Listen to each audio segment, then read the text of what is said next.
That'll be $23.75. My, where did you get all that money? I have a lot of grandmothers. Oh, well, that explains it.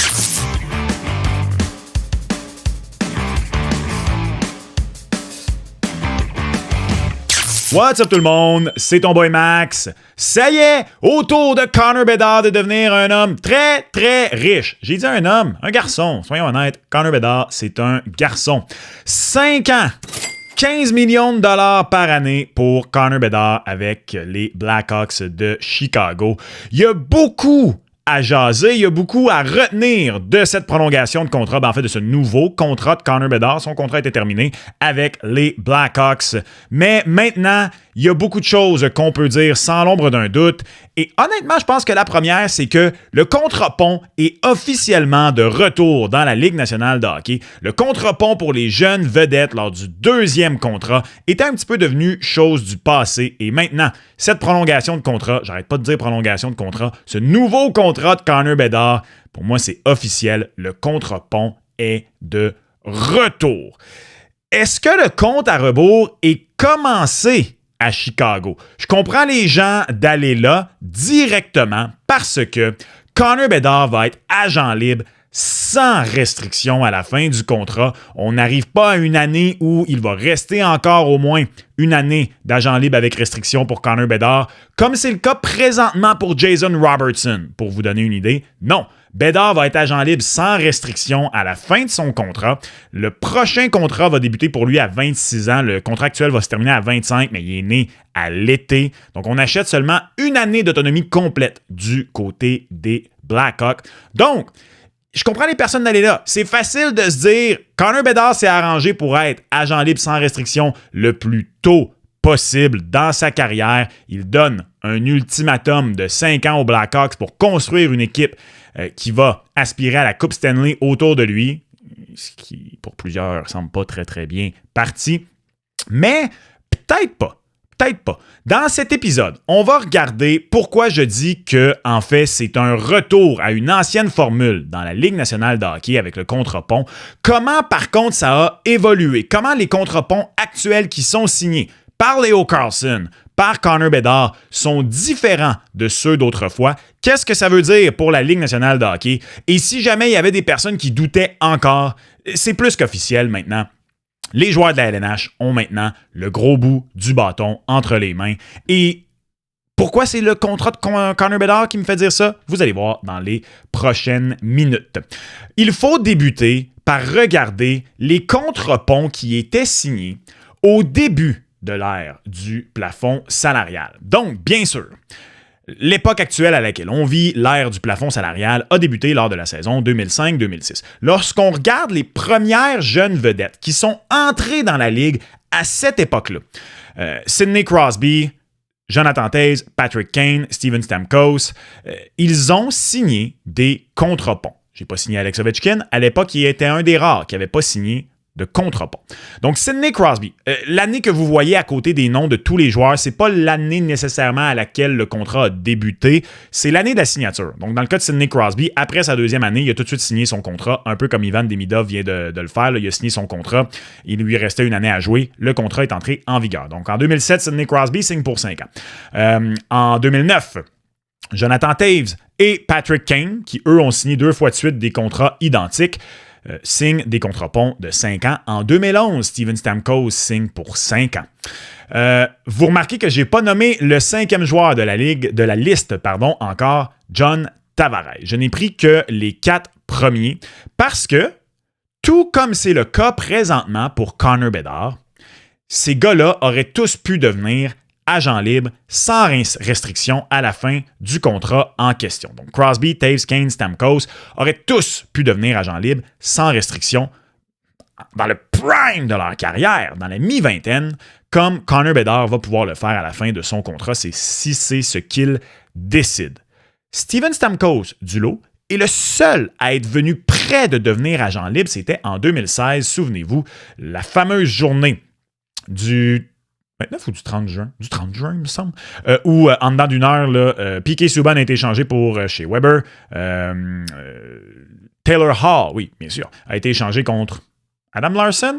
Tellement oublié ce gars-là. Ça me semble que c'est Adam Larson. Et Steven Stamkos a signé sa prolongation de contrat finalement avec le Lightning de Tampa Bay. Il était minuit moins une. Steven Stamkos a failli devenir agent libre sans restriction. Et il y avait d'énormes rumeurs que s'il devenait agent libre sans restriction le 1er juillet, il rentrait à la maison, il s'en venait à Toronto. Je dis il s'en venait. Pas à Toronto, moi j'habite à Montréal. Parlant de Toronto, il y en a un qui l'a finalement fait, devenir agent libre sans restriction à la fin de son contre-pont en tant que vedette de la Ligue nationale de hockey. Parce que soyons honnêtes, John Tavares n'est jamais devenu la plus grande vedette de la Ligue nationale de hockey. J'argumenterais même que John Tavares n'est jamais devenu le joueur qu'on voyait en lui pour les plus jeunes.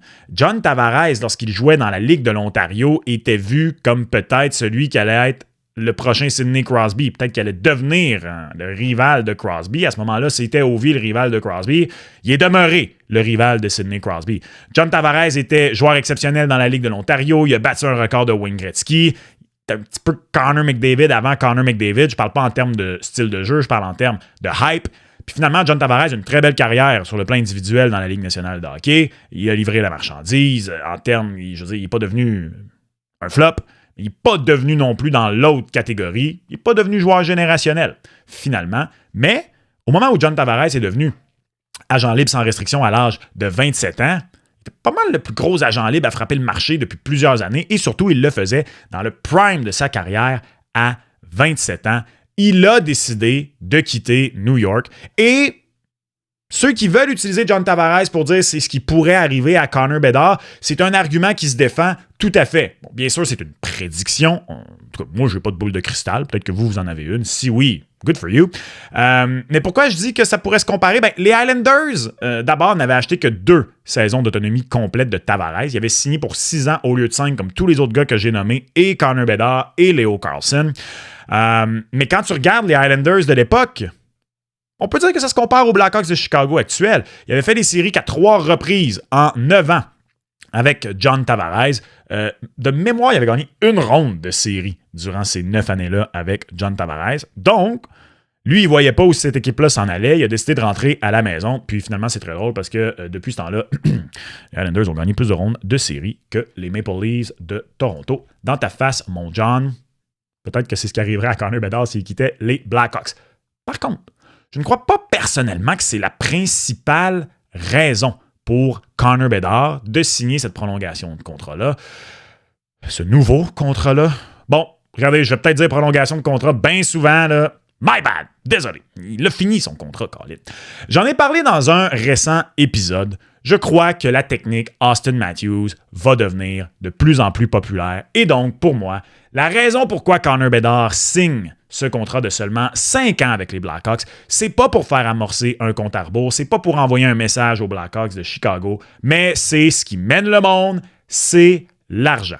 J'en ai parlé dans un plus récent épisode de la technique Austin Matthews. Qu'est-ce que la technique Austin Matthews? Mais regardez, ça, ce sont les contrats qu'a signé Austin Matthews depuis qu'il est dans la Ligue nationale de hockey. Bien sûr, il y a eu son contrat d'entrée, ça c'est standard, 3 ans.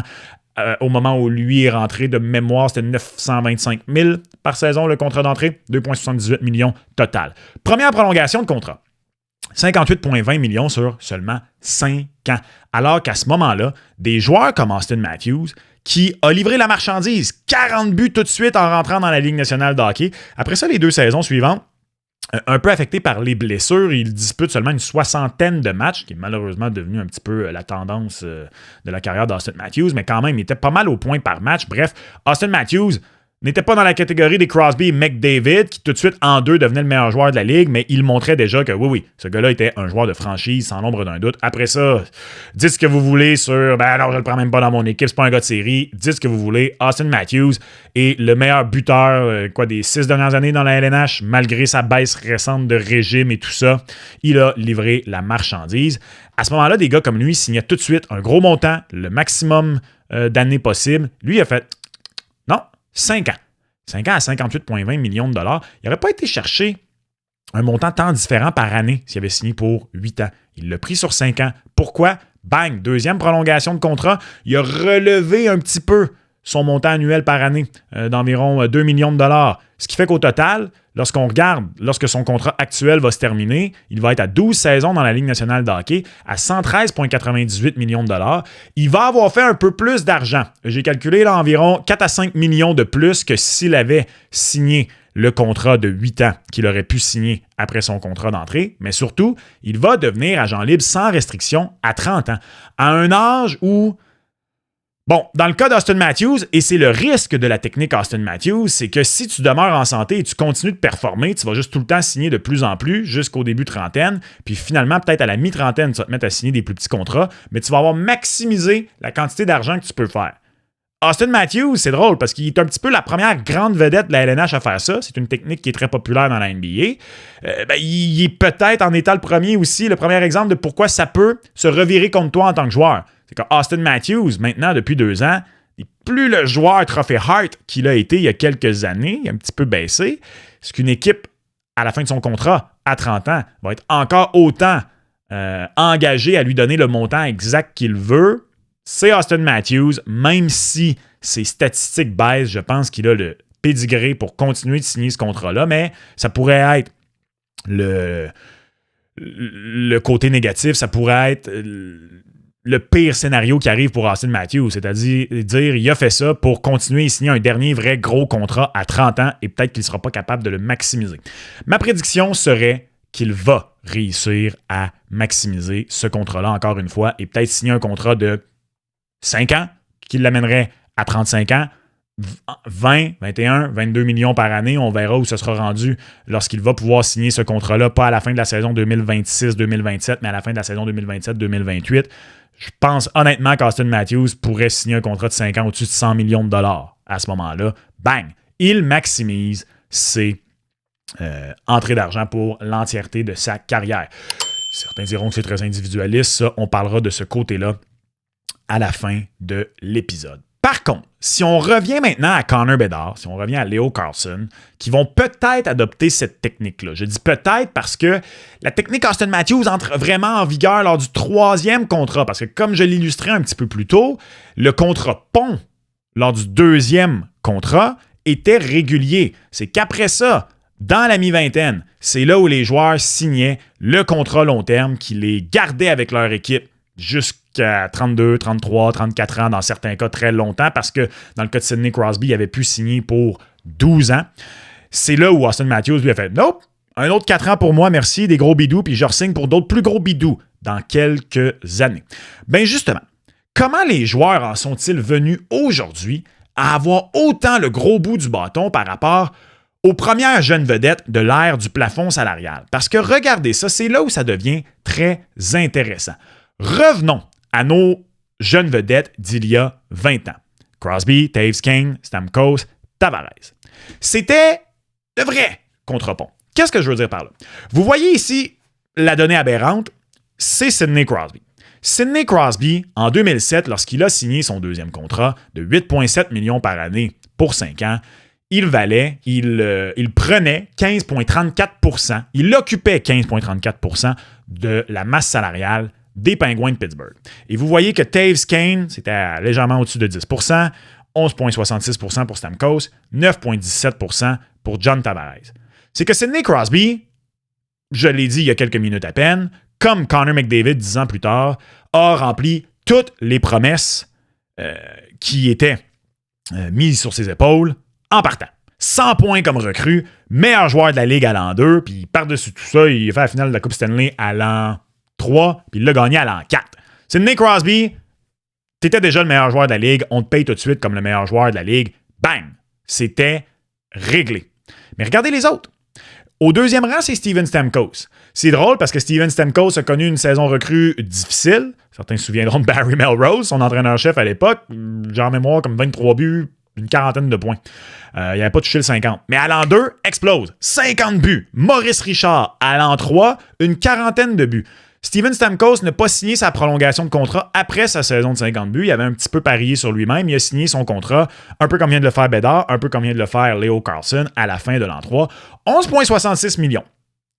Il n'était pas tout à fait Sidney Crosby, mais il était déjà, derrière Ovechkin, peut-être, le meilleur buteur de la Ligue nationale de hockey. Et regardez les autres. De bons contrats, mais pas des contrats dignes des meilleurs joueurs de la Ligue nationale de hockey. Ces contrats-là, ils les ont signés au 3e contrat. Taves et Kane sont littéralement devenus conjointement les joueurs les plus payés de la Ligue nationale de hockey. Steven Stamkos a ensuite signé son gros contrat avec le Lightning de Tampa Bay. Et bien sûr, John Tavares, lui, son gros contrat, il l'a signé avec les Maple Leafs de Toronto. Donc, pourquoi je vous parle de ça? Je vous parle des contrats de ces gars-là par rapport à celui de Connor Bedard et à celui de Leo Carlsson. Ben, regardons les pourcentages occupés sous le plafond par Leo Carlsson et Connor Bedard. Regardez Connor Bedard. On vient presque littéralement de lui donner du Sidney Crosby money, de l'argent digne de Sidney Crosby. Leo Carlsson, c'est encore pire. Par contre, il y a une chose à prendre en considération dans le dossier Leo Carlsson. Il a signé une offre hostile. Dans le dernier épisode de la saison du 32 Thoughts podcast d'Elliot Friedman, il a dit que selon sa compréhension de la chose, ce qui est arrivé dans le dossier Leo Carlsson, c'est qu'il voulait le 15 millions. Le 15 millions signé par Connor Bedard, ça a l'air que c'était le chiffre qui était mis sur la table par les jeunes vedettes cette année. Carlsson, c'est ce qu'il voulait. Bedard, c'est ce qu'il a eu. Les Ducks ne voulaient pas lui donner le 15 millions. Les Flyers lui ont fait l'offer sheet. Il ne l'a pas signé. Il s'est reviré vers les Ducks. Il a dit 15 millions? Non? OK. Signe l'offre hostile. Allô les Ducks, maintenant c'est 18. Dans le cas de Connor Bedard, il n'a pas signé d'offre hostile. Il en a peut-être reçu. Je tiens à le rappeler, là, une offre hostile, ça devient public une fois que tu signes l'offre hostile. Tu peux en recevoir. Si tu ne la signes pas, on ne le sait pas.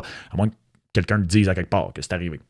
Roberto Luongo le fait à la fin de sa carrière. Il en avait reçu une de Détroit, l'année où il a signé avec les Canucks de Vancouver. Mais il a été échangé et il a signé avec les Canucks de Vancouver. Bref.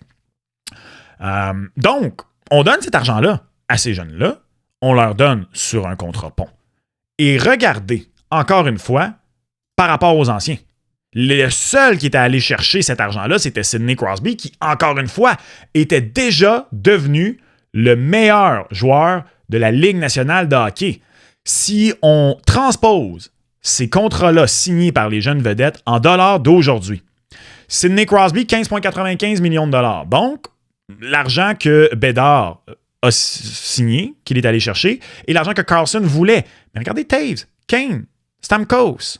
On est dans le 11 à 12 millions de dollars. Semble-t-il que c'est le montant, selon les insiders, que les Ducks d'Anaheim voulaient donner respectivement à Cutter Gauthier et Leo Carlsson, entre 10 et 12 millions de dollars. Ce qui aurait concordé avec ce qui était, au début de l'ère du plafond salarial, entre guillemets, la norme.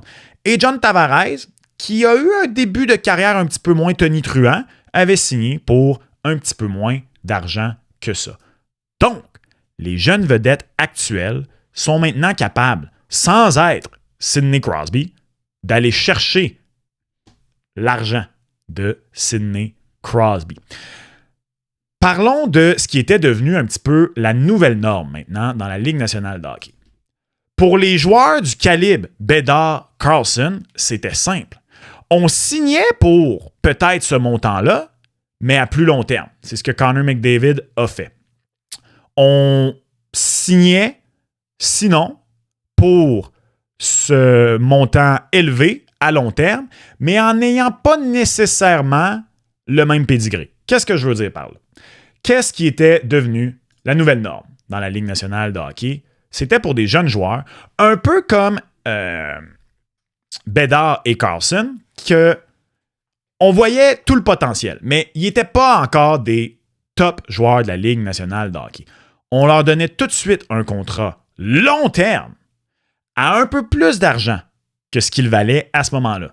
J'ai pris 2 exemples. J'aurais pu en sortir beaucoup, pour être honnête. Vous pouvez nommer le joueur que vous voulez dans les commentaires, mais moi, j'ai pris les 2 exemples qui m'ont le plus marqué. Clayton Keller avec, à ce moment-là, les Coyotes de l'Arizona, maintenant le Mammouth de l'Utah, et Nick Suzuki avec le Canadien de Montréal. Clayton Keller connaît quand même une bonne saison recrue dans la Ligue nationale de hockey, une 60aine de points. Après ça, légère régression, se situe un peu plus dans les 40aines de points. Je ne sais pas tout à fait le 50. Et boum! Signe 8 ans, 7,15 millions de dollars. Et je me souviens à l'époque, on faisait « Oh! Wow!